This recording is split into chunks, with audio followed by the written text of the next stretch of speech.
What's good, YouTube? Welcome to Word is Law episode 2. Today we on the sports kit today. We gonna talk about one thing only. Basketball's back, man. Basketball is back. We got Bryant, Kawhi, fucking Giannis, Ben Simmons and Embiid, Thunder somehow. We got Ja, Zion, all of these good ass teams. Luka in the weirdest playoff series of all time, without a doubt. And we gonna see what the fuck happened, man. If you don't know already, Word is Law is a series where I basically give my takes on random ass subjects. Could be like today with sports, or last video like music. Potential videos could be gaming, whatever the fuck I want to do. It's my channel, nigga, you feel me? For those who still don't know why I call it Word is Law, my shit valid. It's just that simple. My shit is fucking law. It's valid. But to dive right into it, I want to start off with this. Why the fuck is Phoenix here? Like, why the hell is the 26-39 Phoenix Suns here? I get it. They're technically 6 games back, like the Wizards. But I'm not sugarcoating shit. Why the fuck are the Wizards there? In my personal opinion, Wizards, Suns, and even San Antonio shouldn't be in this jump, bruh. You shouldn't have a damn 12 seed team really playing 8 and 9 seeds trying to steal a spot, bro. In the grand scheme of things, them niggas was packing they shit up. Some of them February. They was fucking done. They was going to Disney World in June before the niggas that go in July head out. You feel me? But nah, now we're on this bullshit, bro. They don't belong here. That's the one thing I will complain about throughout this entire video. I might talk shit about some players, but the one complaint I do have, I think they flexed it a little too hard. I get we want to see a product and stuff, but that's just something I honestly don't want to see. I don't want to see a team like Denver get upset by the fucking Washington Wizards and now their seeding is changed, or the fucking Kings maybe be a game out but they lost to the Suns. Like, bro, they don't belong here, man. That's not even right. We're this late into the season. We're supposed to be watching playoff basketball. They're not playoff caliber team. I don't think anyone's arguing that shit, because you gotta think it's 8 games, right? You telling me the Suns will get 8 wins while the Grizzlies only get 2 or 1, and therefore they'll be eliminated? Like, if that ain't the biggest stretch possible, man, get the Suns out of here. Pack them up. That's a waste of fucking time, dog. Like, it's possible, but in that case, you could argue the Chicago Bulls should be there, right? Because technically, the Bulls win 8 games, and now they have 30 wins, and if Orlando loses all their games,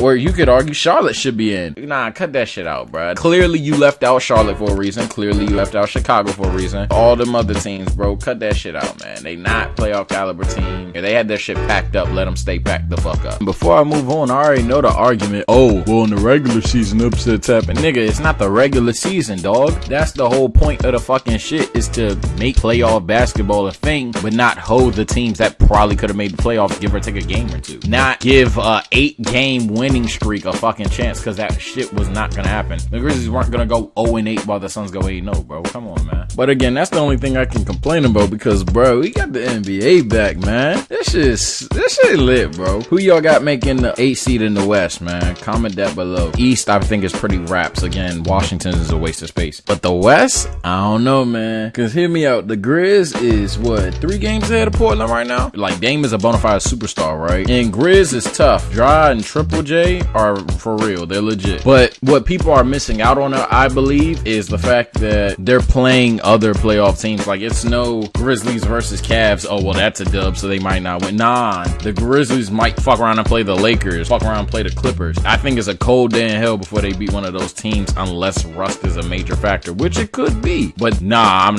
not betting that. I'm sorry. It's like the Grizzlies, in my opinion, are significantly the worst playoff team. If the shit started today, right? Like, no Portland, no New Orleans, no Sacramento, no Washington, none of the other teams. Like, the top 16 are in. I think the Grizzlies are significantly the worst playoff Western team by far. I think the Mavericks would borderline beat them in 5. I think Houston would borderline beat them in 5. Thunder, I'll admit, the Thunder, they can sneak to 6, because the thing about the Thunder, even though they are a better collective team than the Grizzlies, talent does matter, and the talent gap between Chris Paul and Triple J and Ja isn't too significant to where they might wipe them out. But I still don't have them winning. The same thing with Utah. I think Utah's just a better version of the Grizzlies. Granted, Grizzlies are more fun to watch, but I think the Utah Jazz are just a literal better version of them. And then once you go to Denver and up, it's like, bro, bro, that's a sweep. Actually, I'm not even gonna give them benefit of the doubt. That's a whole sweep. So I don't think the Grizzlies have a really good shot. Well, I think the Grizzlies have a good shot to retain considering a 3-game advantage, but I'm not checking that off. Like, I'm not saying Portland and New Orleans coming in are a waste of time at all, because they can easily lose. But then you got a nigga like Zion and Dame. Granted, Ja should be rookie of the year, but let's keep it a buck. Zion is better than Ja Morant. Zion doesn't even have a polished game, right? Still has to work on his handle, his shooting, his off dribble ability. But his stats, I don't have his stats to memory right now. I'll probably post them. Zion's stats are Hall of Fame. Like, if he does exactly what he did for the rest of his career, I think this is from Nick Wright. I hate that nigga, but he was right on this part. If Zion does this for the rest of his career until he's like 35, you know that's a Hall of Famer, right? Like, you know these stats are insane. Zion's definitely better than him. And then you have Dame, who's also better than him. The Blazers, who have more star power than the Grizzlies. New Orleans, who is always a sneaky team because when you have so much young talent, we've seen it in 2012, I believe, with the Thunder. Obviously, they're not on the same tier as the Oklahoma City Thunder in 2012 with 6-man Harden and at least physically primed Russell Westbrook and Kevin Durant. That's not what the hell I'm saying. But when you have that much young talent running around all over the fucking place, shooting, and now Lonzo's evolved apparently. Drew still being a reliable player. B.I., Dion, of course. Peak Pelicans are better than peak Grizzlies, but I think the Grizzlies are consistently better, and that's what concerns me about their playoff spot. Because I do want the Grizzlies to make the playoffs. Don't get it twisted. I think them being a wild card out of nowhere team is amazing, and I think Ja would be kind of hoed. Even though Dame is better than Zion and Ja, I don't want to see Dame in this playoffs again, because it's going to be Dame against LA, whether it's Clippers or Lakers, and that's a bad matchup either way, because they can't do shit with AD. It's not even about Bron. They can't do shit with AD, and that's not even the worst case scenario for Dame, because if they match up with the Clippers and Kawhi Leonard is guarding Dame Lillard for 48 minutes a game, and Dame doesn't perform well against one of an all-time defenders, people are stupid, and they're going to think Dame's overrated, and they're going to have false narratives about Dame Lillard, or for the love of God, they're just going to slice the damn shit out of Kawhi Leonard. Either way, I don't want that shit to happen. He's a primetime player, but they're going to be like, oh, he can't score on Kawhi. We know he can't score on Kawhi. Dame is a bubble top 10 player. We're not going to fuck around and put him against a bubble top 5 player. We're not even bubble. Kawhi's top 5. But yeah, how is that fucking fair? Like, that's a OC high ass standard that you're going to ask for this dude to do. He's not going to be able to do it because Kawhi Leonard is simply better at basketball. And then you're going to punish him as an overall player for it. Because you're going to be like, hey, well, you put a lockdown defender, nigga, put Kawhi Leonard on him. But that's just how niggas are. Like, let's keep it a buck. That's how niggas are. Like, if Ja stole one against the Lakers, for example, you know how many niggas would say, oh yeah, I knew Ja was better than Zion. Come on, bro. Recency bias a bitch. I'm not one of them niggas that think Dame should get traded. I think Dame should do whatever the fuck he wants to do. And Dame wants to win in Portland. So let that nigga stay in Portland, build a competent team around him. But right now, it's not looking good because you got 4 teams with 2 all-stars on them. And that's just the start. That's leaving out Denver and Dallas too. There's nothing he can do about that. You feel me? It's not even your management at that point, because the only way you get a nigga is free agency, and who the fuck wants to go to Portland? I don't know what they can do,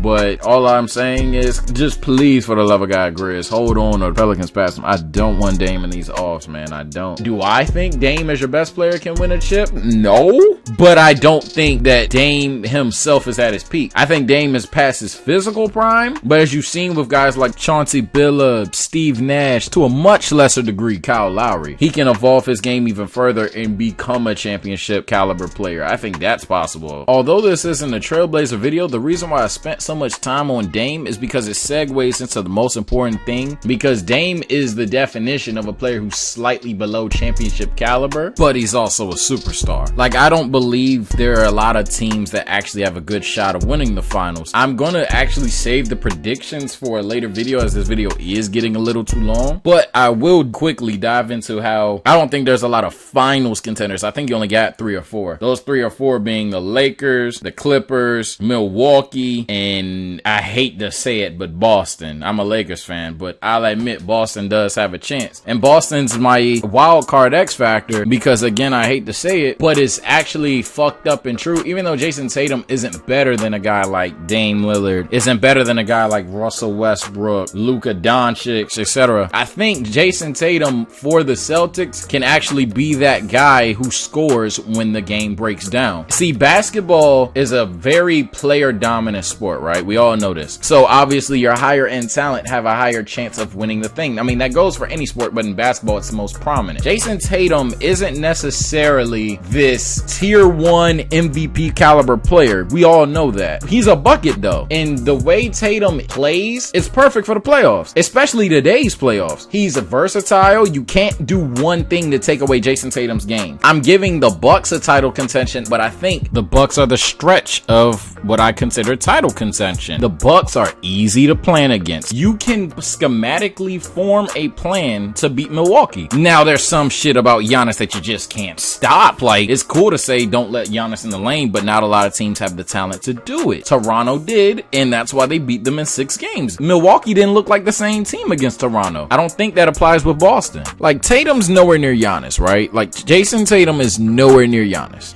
But is it far-fetched to say Tatum doesn't have a better playoff build? I'm not saying he's a better player in the playoffs, but he has a better playoff build. A 6'8" going on 6'9" forward that can play the 4, dribble, pass well, play phenomenal defense at times. The last thing you could call him is one-dimensional, and he's perfect in a playoff set. He's perfect in the half-court set, slow-paced game that the playoffs are. Like, another player who fits that scheme to me is Luka Doncic. Granted, I don't think the Dallas Mavericks are ready. I think Luka himself has to work on defense. I think KP has to show me that he's 100% healthy. I think the rest of the roster needs to just simply be improved. Granted, schematically, they're supposed to be a good shooting team. They have several playmakers, but they don't have the defensive intensity. They don't have the experience. I think they're too young. I don't think it's their time yet. But Luka Doncic is a perfect example of a perfect playoff player outside of his defense. If Luka was a two-way player, if Luka could play good defense or even play defense that can come up big in big moments, yeah, Dallas is like close. I think Dallas's roster still needs improvement, but Luka Doncic no doubt be one of the players that I would take. I honestly would take a defensive Luka Doncic over Giannis in the playoffs. Giannis has a very one-dimensional game. He's working on it. He's a great player with a phenomenal work ethic. He's working on it. But with Giannis, you take away the passing lane and you stick to your shooters. What the hell you gonna do? If you have a guy who can take Giannis and not get bitched to the paint, because the reason the Bucks win stupid amounts of games in the regular season is against most teams, they don't have players who can go up on Giannis on the perimeter and not have him steamroll to the paint. I'm not asking anyone to stop Giannis. I don't think Kawhi for 20 seconds can stop Giannis from getting to the paint, but he can damn well slow him down. And in a 5-man sport where you can have someone else in the paint ready to go, I think that shit matters a lot. Giannis is an unworldly talent. I'm not in any way, shape, or form disrespecting him. He's better than Jason Tatum. He's better than Luka Doncic. Not a lot of players in this league better than Giannis, but it was shown in Toronto against Kawhi Leonard, who is a better player than Giannis. But still, if you take the downhill effect from Giannis's game and you make him play in a half-court set, he is not the same player. Giannis is not a half-court set player. Giannis is a drive and kick player, and obviously a drive is stronger and significant and harder to deal with on the break. The Bucks are still title contenders to me because the combination of that elite perimeter defense and interior defense is extremely rare. That's only held by other title contenders, only LA teams. I think the Bucks can beat Boston, but at the same time, if Giannis wants to actually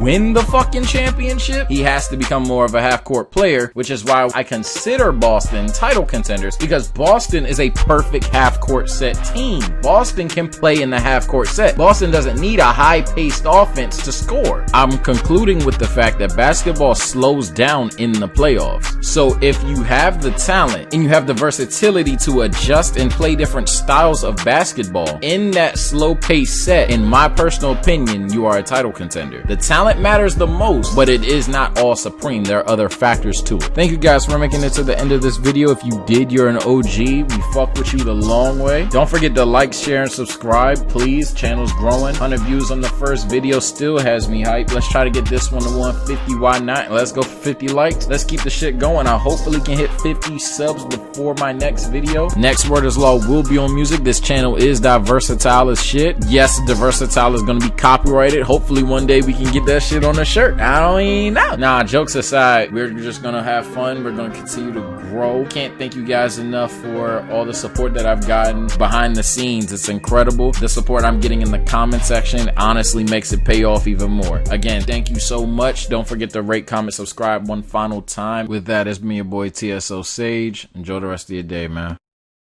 Lastly, may all of those whose lives were taken from them abruptly, including victims of police brutality, rape, murders, and any foul injustice, rest in peace. You guys are changing the world, man. We miss you.